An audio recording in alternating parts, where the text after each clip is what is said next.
बृहस्पति शन्नो विष्णुरुक्रमः नमो ब्रह्मणे नमस्ते वायो त्वमेव प्रत्यक्षं ब्रह्मासि त्वमेव प्रत्यक्षं ब्रह्म वदिष्यामि वदिष्यामि सत्यं वदिष्यामि तन्मामवतु तद्वक्तारमवतु अवतु माम् अवतु वक्तारम् ओम शांति शांति शांति।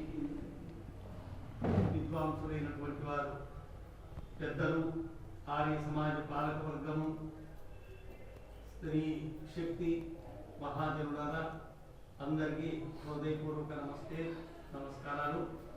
మరి కొండయ్య మహోదయులు ఈ జీవుడు అంటే ఏమి, ఈ శరీర ధారణ చేయడం ఏమిటి, మరణం అంటే ఏమి, మరణించిన తర్వాత ఎక్కడికి పోతారు, మరలా ఎక్కడెక్కడి నుంచి మరలా ఎట్లా శరీర ధారణ చేస్తారు అనే విషయాలు వేదంలో ఏ విషయం అడిగినా కూడా మనము చాలా దీర్ఘకాలం చెప్పవలసి ఉంటుంది, దాన్ని బాగా శ్రద్ధగా వినవలసి ఉంటుంది, దాన్ని ఆచరించవలసి ఉంటుంది అన్నమాట. కాబట్టి సమయం కొద్దిగా ఉంది అంటున్నారు, కొంచెం ఎక్కువ సమయం పడుతుంది, కొంచెం ఓర్పుగా వినండి. ద్వేశ్రుతి అశ్రుణవన్ పితॄణామహం దేవానాముతమర్త్యానాం తాధ్యామిదం విశ్వమేజత్ సమేతి యదంతరా పితరం మాతరం చ. అస్మిన్ సంసారే, సంసారం అంటే ఈ ప్రపంచం, అస్మిన్ సంసారే పాపపుణ్య ఫలభోగాయ ద్వౌ మార్గౌ స్తః ఏకః పితॄణాం ద్వితీయం మర్త్యానాం విద్యా విజ్ఞాన రహితానాం మనుష్యానాం. దేవయానం పితృయానం తయోరేకః పితృయానో ద్వితీయో దేవయానశ్చేతి. ఇది వేదమంత్రం, యజుర్వేద మంత్రం అన్నమాట. ఈ ప్రపంచంలో రెండు విధాలైనటువంటి మార్గాలు ఉన్నాయి. ఒకటి దేవయానము, రెండు పితృయానము అంటారు.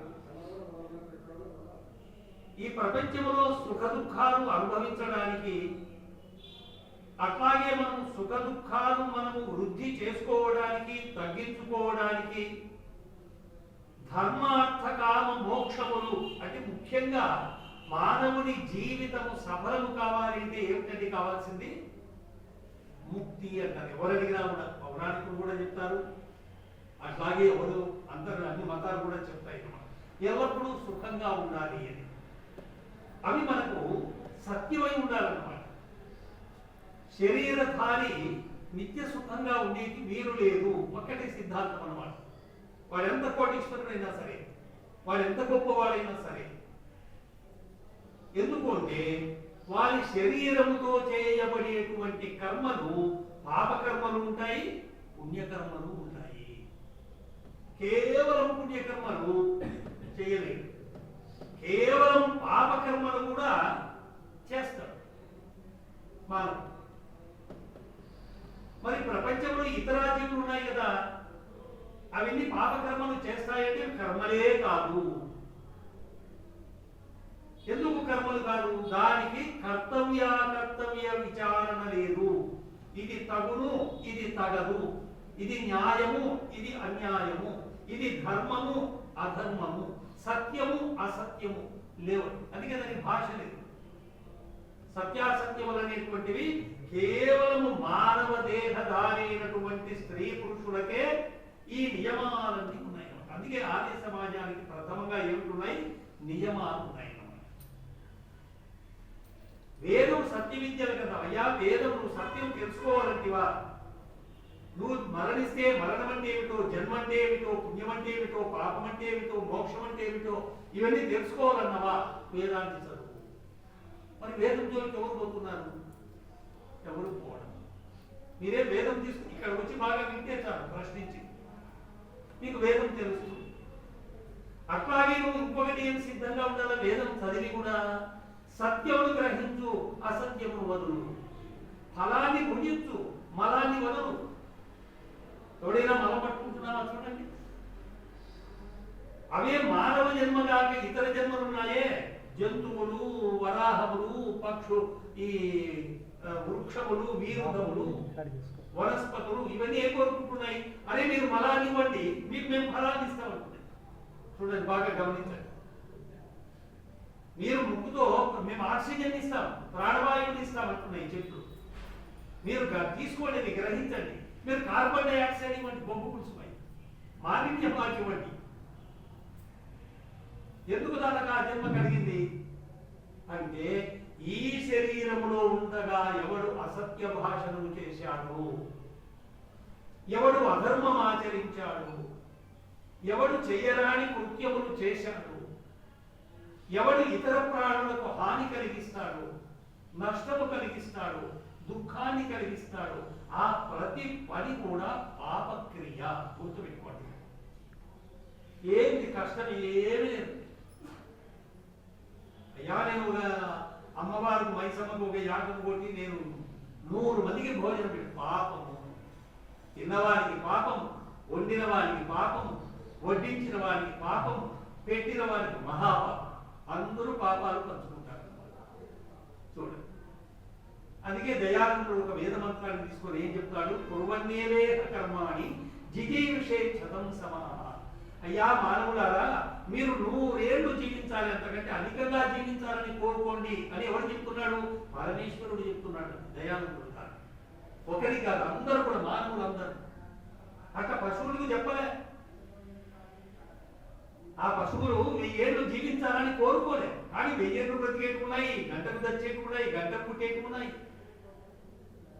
కొన్ని సంవత్సరాలు బ్రతికేటున్నాయి. ఎందుకు అంటే అవన్నీ మరలా వాటి పాపాన్ని అనుభవించి పాపాన్ని పోగొట్టుకునే జన్మలే. భగవంతుడు ఒక విధంగా ఒకవేళ భాష ఇచ్చే ఉంటే, దానికి వివేకాన్ని వృద్ధి చేసుకునేటువంటి అవకాశమే ఇస్తే, ఇంకా దానికి పుణ్యం చేసుకునే అవకాశం ఇచ్చి ఇట్లా పరోపకారభూతమైనటువంటి పనులు చేసుకోవాలని ఇస్తే అవి ఎన్నడూ మానవ జన్మకు రావు. ఎందుకంటే ఆ ఇంద్రియలోత్వము అటువంటి దాన్ని అధోగతి పాలింది. ఇదే మార్గం అయితే అవి ఎట్లా బ్రతికినా, కష్టపడినా, ఎట్లా ఉన్నా ఆ పాపాన్ని పోగొట్టుకొని ఆ కాలంలో ఎంత పాపం ఉందో ఆ ప్రారంభాన్ని, ఆ పాపాన్ని తగ్గించుకుంటూ వచ్చి పుణ్యం ఉండేదానికి సమానం వస్తుంది. అర్థమైతే ఉందంటే అర్థం కాదు. ఎప్పుడైతే పుణ్యానికి ఈ పాపం అంతా కూడా తరిగి సమానం వస్తుందో అప్పుడు మనుష్య జన్మ వస్తుంది, శరీరం వస్తుంది. ఏది? మనుష్య శరీరం. చాలా మంది నేనే ఈ శరీరం, ఇది మర్చిపోండి ముందు బాగా. ఇది నా సాధనం, ఇది నాకు కప్పుకునేందుకు, రక్షణకు, చలికి అంత సాధనం. ప్రతి ఒక్కటి ప్రపంచంలో భోగ్య పదార్థములే. భోక్త జీవుడు నేను. దీన్ని కప్పుకొని సుఖాన్ని పొందుతున్నది నేను. పెళ్లి చేసుకొని భార్యతో సుఖపడుతున్నది నేను. అట్లా భార్య కూడా అనుకోవాలి. భార్య చేస్తే నేను చస్తే అన్నాడు వాడు మూర్ఖుడు. చావుడి లేదు, చస్తే మరి ఏం చేయను? భార్య కోసం నువ్వు పెళ్లి చేసుకున్నావా? భార్య కోసం నువ్వు పుట్టావా? ధర్మాన్ని తెలుసుకొని ఆచరించి మోక్షాన్ని పొందేందుకు పుట్టావా? ప్రశ్న వేసుకో. అవి నీకు తెలియాలంటే ఆలస్యవాద్యాలు కావాలి, విద్వాంసుల సాంగత్యం కావాలి, సత్యార్థ ప్రకాశాన్ని చదవాలి. తెలియకపోతే తెలిసిన వారి నుండి సమాధానం పొందాలి. కాబట్టి మనం ఒక జన్మ ఒక అంశం నుంచి ఒక అంశము వృద్ధి కావాలి. రోజు ఇంత జ్ఞానం పెంచుకోవాలి, పుణ్యకర్మను పెంచుకోవాలి. రేపని చెప్పి దైవ కార్యాలను విరమింపబోకుము మనసా. దైవ కార్యాలను, పుణ్య కార్యాలను, ధర్మ కార్యాలను వెంటనే చేయి మనసా. దాన్ని ఆలస్యం చేయొద్దు. అదే పాపకార్యం ఉండదు, దాన్ని పోస్తుంది, దాన్ని వెనుకాడు. ఎవడైనా చెప్పాడు, అయ్యా నీకు 10 లక్షలు ఇస్తాను, ఇదో నువ్వు ఈ పాపకార్యాన్ని కొడుకట్టు అంటే ఎక్కువ ఒప్పుకున్నావు అనుకో, చెయ్యదు, దాన్ని పోస్తుంది తెలిసినటువంటి వాడు. వద్దు, నీకు ఆ 10 లక్షలు ఏమి సంపాదలేవు. ఒక్క లివర్ ఎంత విలువ, ఎంత గుండె విలువ, ఎంత మూత్రపిండం విలువ అని ఆలోచించు. ఇవన్నీ సాధనాలు. భార్య, బిడ్డలు, పుత్రులు, ఈ ప్రపంచము, ఈ ఉద్యోగము అన్ని సాధనాలు. దేనికి సాధనాలు? ఉపన్యాసం వినకుండా ఏమన్నా మనుషులు అడుగు, అటు పోయి చెప్పండి, విషయం చెప్తా. ఇంకా వాళ్ళు అడిగిన మానవుడు ఈ శరీరములో ఈ జీవుడు అనేటువంటి తత్వానికి అది ఒక తత్వము, అది కనపడే తత్వము కాదు. ఎందుకు కనపడదు? దానికి రంగు లేదు అని కొన్ని వేల సార్లు చెప్పారండి ఇక్కడ. అది స్త్రీ కాదు, పురుషుడు కాదు. దీంట్లో ఉన్నది కరెంటే, దాంట్లో ఉన్నది కరెంటే. అట్లాగే మిషన్లో నీళ్లు ఆడే మోటార్లో దానికి దానికి ఇస్తే దాని పేరుతో మనం చెప్తాం. మోటార్ అయ్యి, మైక్ ఆన్ చేయి, ఫ్యాన్ సీట్ ఆన్ చేయి, ఏసీ ఆన్ చేయి అంటాం. జీవుడు అనేటువంటి తత్వము ఒకే గుణములు కలిగినటువంటిది, కానీ జీవుడు అనేకములు. దానికి ఆకారము లేదు. అది స్త్రీ కాదు, పశువు కాదు, పురుషుడు కాదు, ఏది కాదు. ఇవన్నీ జడ పదార్థాలు. దీని చేయనకు నా చెయ్యి అంటాం. చిన్నప్పుడు నేనన్నాను, 75 ఏళ్ళు వచ్చినా నేను అనే పదం మాత్రం మారలేదు. నేను అనేది ఏది ఉందో అది నీవు, అది ఆత్మ, జీవాత్మ. జీవాత్మ కనపడదు, పరమాత్మ కనపడదు. అంటే జడ పదార్థము ప్రకృతి అంటే పరమాణువు కనపడదు. అన్ని రంగులేని పదార్థాలు. అటు రంగులేని పదార్థాలు చాలా మంచి చెప్పారు. ఈ జీవుడు ఈ శరీరంలోకి రావడం మాతాపితరుల స్త్రీ పురుషుల యొక్క కలయికతో వాటి నుండి స్రవించినటువంటి శుక్లశోణితముల బుద్ధలో ఆ పరమేశ్వరుడు జీవుని ప్రవేశపెడతాడు. ముందుగానే వీర్యంలో ఉంటాడండి జీవుడు. సలిలములు వ్యాకసం సర్వము జంతుమయంబు.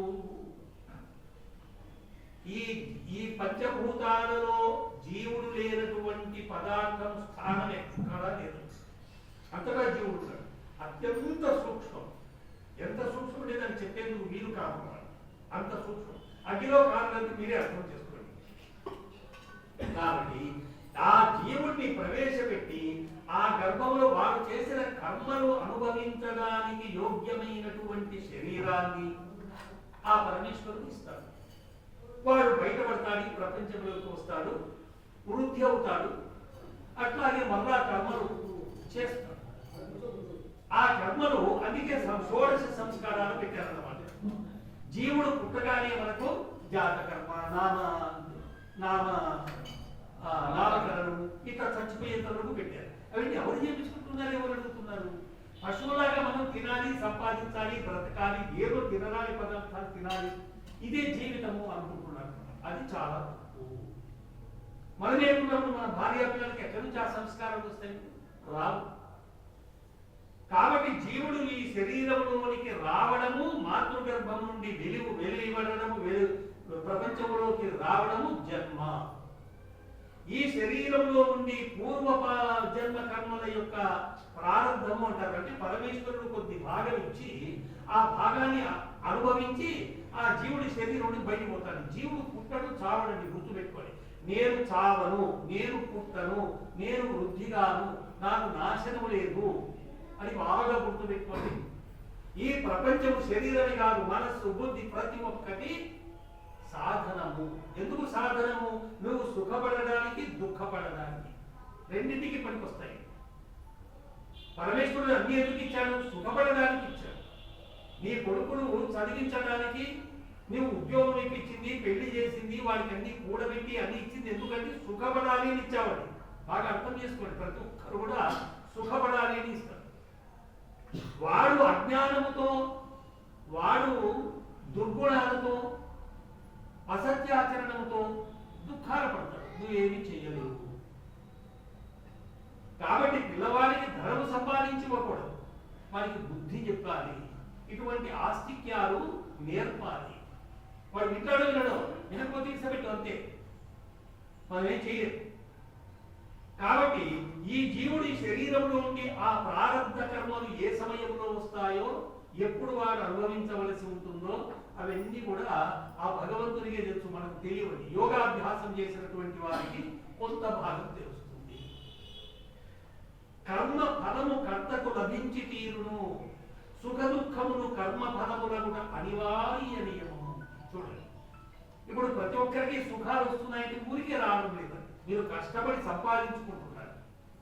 అన్యాయ మార్గంలో కూడా సంపాదించుకోండి, కానీ అవి స్వేచ్ఛగా అనుభవించలేరు.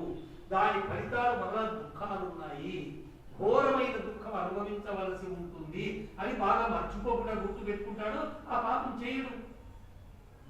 పాపం చేయకుండా ఉండి కష్టం వచ్చిన అనుభవించి స్వేచ్ఛగా అనుభవించండి, ఎవరేమనరు. ఎప్పుడైనా నీకు సహాయం చేస్తారు ఇతర ప్రాణులు కూడా, ఆఖరికి అన్నం పెడతారు, నీళ్లు పోస్తారు, వస్త్రం ఇస్తారు అన్ని.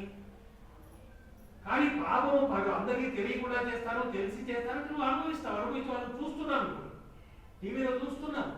ఘోరమైనటువంటి పట్టుబడి సిగ్గు మానవులైనటువంటి బ్రతుకులు బ్రతుకుతున్నారు. ఎందుకు ఆ కోట్లు? ఎవడునే నోటుతో తినాల్సిందే, నాలుగుతో రుచి చూడాల్సిందే, కాళ్ళతో నడవాల్సిందే. మరి ఎవడ తలతో నడుస్తున్నాడా లేకపోతే ఎగిరిపోతున్నాడా చెప్పండి.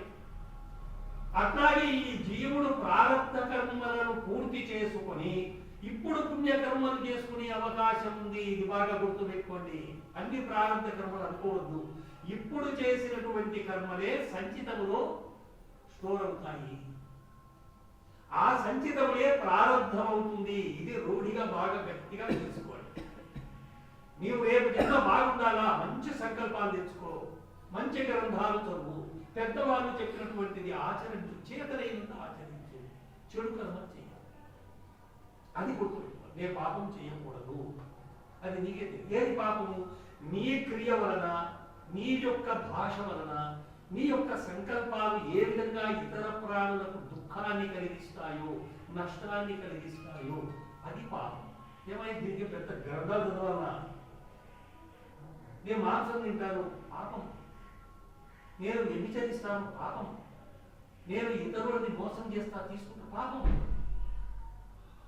మరి ఆ పాపం నువ్వు చేయొద్దు.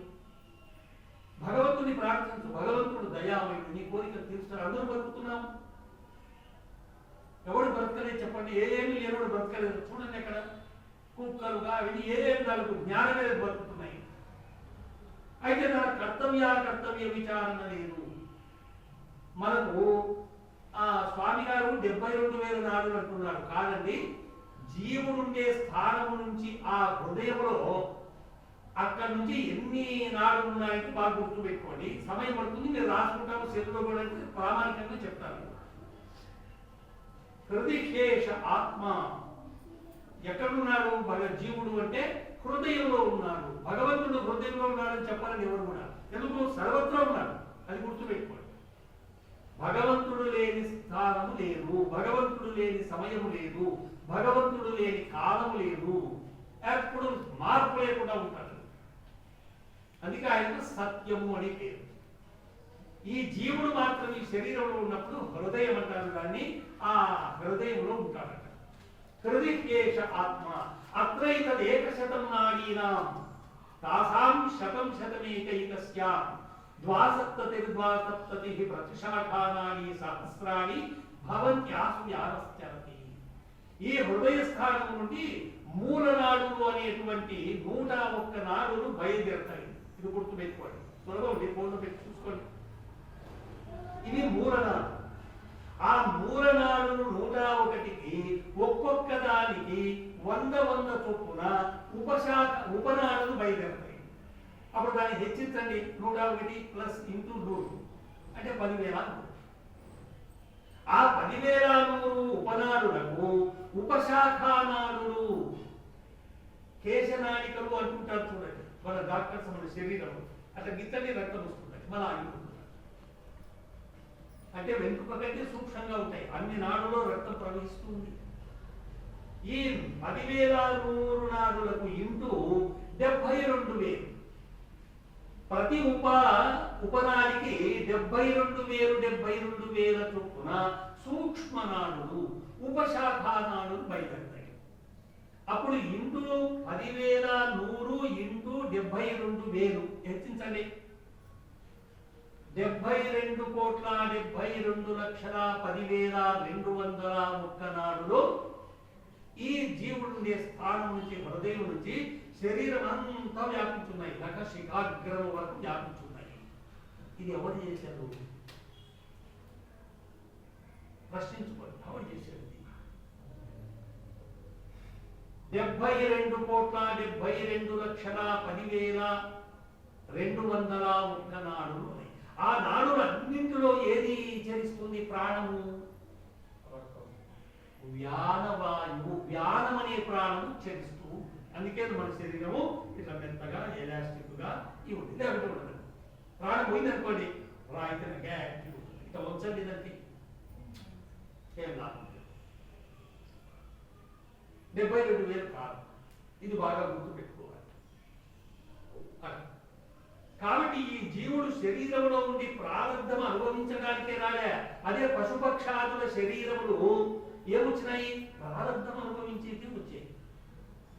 అందుకని భగవంతుడు నిర్ణయించినటువంటి నియమం ఏది పెట్టాడో ఆ పశువు అదే తింటుందండి, వేరే తినదు. కొందరు అంటుంటారు ఎద్దు మాంసం తింటా ఉంది, సారే తాగుతుంది. వాడు కట్టేసి దానికి అలవాటు చేసి అట్లా మహాపాపి వాడు.